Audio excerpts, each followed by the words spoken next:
ভিন্ডিগুলো হয়ে এসছে, এবার এগুলোকে ঝান্নার সাহায্যে তুলে নেব।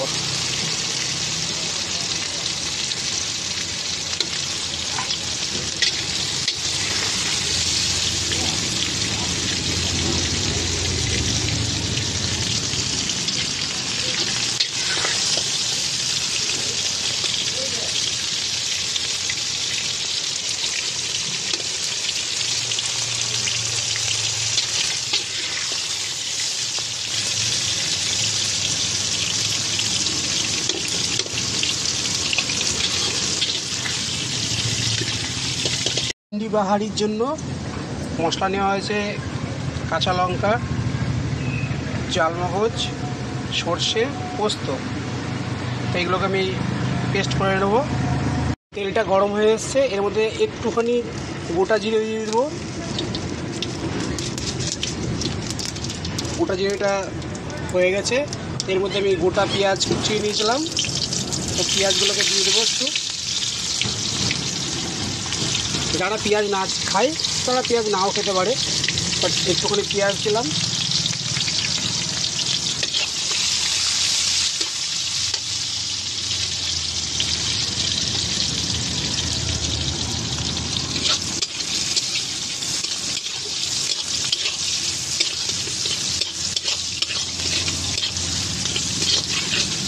পেঁয়াজটা একটু ভেজে নেব।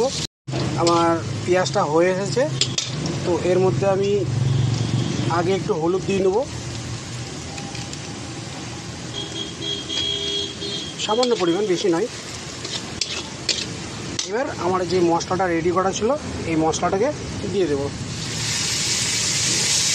আর আঁচের স্টিমটাকে একটু কমিয়ে নেব।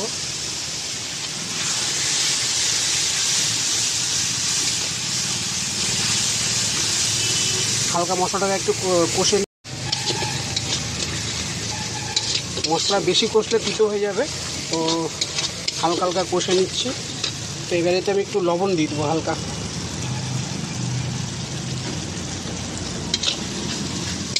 আর যেহেতু কাঁচা লঙ্কা পেস্ট করে নিয়েছি, তো এক্সট্রা লঙ্কা আর দেওয়ার দরকার নেই। হ্যাঁ, যে যেরকম খাবে ঝাল পরিমাণ সে নিয়ে নেবে।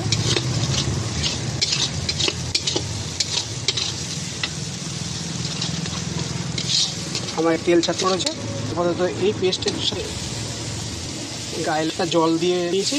এবার এটা দিয়ে দেবো, দিয়ে এটা দিয়ে একটু নেড়ে কিছুক্ষণ ফোটাবো, তারপরে ভিন্ডি ভাজানো রেখেছি সেটাকে দেবো।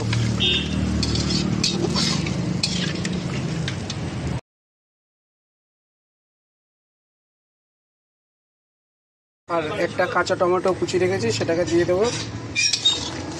এটাকে ভালো করে ফুটিয়ে নেব। তারপরে এই যে ভিন্ডিটা, এটা হালকা লবণ দিয়ে ভেজে রাখা আছে, এটা দিয়ে দেবো। কিছুক্ষণ নেড়ে চেড়ে ঢেকে নেব, এটা নামিয়ে দেবো। গ্রেভিটার মধ্যে বাড়ির যে ভিন্ডিটাকে ভেজেছিলাম সেটাকে দিয়ে দিয়েছি। এবার একটু নেড়ে নিলাম। তো এটা হয়ে 5 মিনিট লাগবে। তো 5 মিনিটের মধ্যে যে গ্রেভিটা আছে শুকিয়ে যাবে। তো তখন হালকা পরিমাণ একটু চিনি দেবো, যাতে স্বাদের ফ্লেভারটা একদম সুন্দর হয়ে যায়। তারপর এটাকে নামিয়ে নেব।